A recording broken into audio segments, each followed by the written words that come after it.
ആലപ്പുഴ ഇഴപുന്ന ശ്രീനാരായണപുരം ക്ഷേത്രത്തിലെ തിരുവാഭരണങ്ങൾ കവർന്ന കീഴ്ശാന്തിയെ 3 മാസം മുമ്പും ക്ഷേത്രത്തിൽ നിന്ന് സ്വർണം കവർന്നതായി പോലീസ്.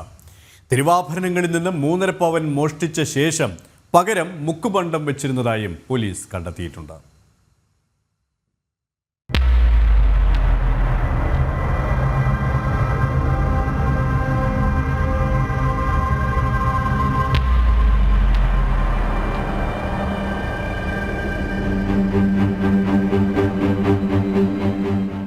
എഴുപുന്ന ശ്രീനാരായണപുരം ക്ഷേത്രത്തിൽ 3 മാസം മുമ്പാണ് രാമചന്ദ്രൻ പോറ്റി സഹായിയായി എത്തിയത്.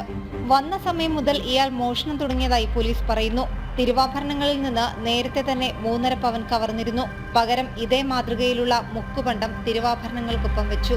കവർന്ന സ്വർണം കുമ്പളങ്ങിയിലെ ബാങ്കിൽ പണയപ്പെടുത്തി പണം വാങ്ങി. പകരം വെച്ച മുക്കുപണ്ടം ക്ഷേത്രം അധികൃതർ തിരിച്ചറിയാതിരുന്നതും പ്രതിക്ക് ധൈര്യമേകി. രണ്ടാമത് മോഷ്ടിച്ച തിരുവാഭരണം പണയം വയ്ക്കാൻ തേവരയിലെ ബാങ്കിലെത്തിയത് തേവരയിലെ ക്ഷേത്രത്തിൽ ശാന്തിയാണെന്ന് പരിചയപ്പെടുത്തിയാണ്. കൊല്ലം ഫെഡറൽ ബാങ്കിൽ അക്കൗണ്ടുള്ള രാമചന്ദ്രൻ പോറ്റി അതേ അക്കൗണ്ടിലാണ് 15 പവൻ ആഭരണം പണയപ്പെടുത്തി 7 ലക്ഷം രൂപ വാങ്ങിയത്.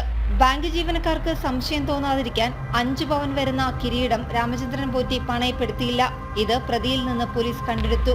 14 വൈകിട്ട് 4 ശേഷം രാമചന്ദ്രൻ പോറ്റിയുടെ മൊബൈൽ ഫോൺ സ്വിച്ച് ഓഫ് ആയെങ്കിലും 15 രാവിലെ അല്പസമയം തേവര ഭാഗത്ത് വെച്ച് ഫോൺ ഓണായിരുന്നു. തുടർന്നുള്ള അന്വേഷണത്തിലാണ് പ്രതി കുടുങ്ങിയത്.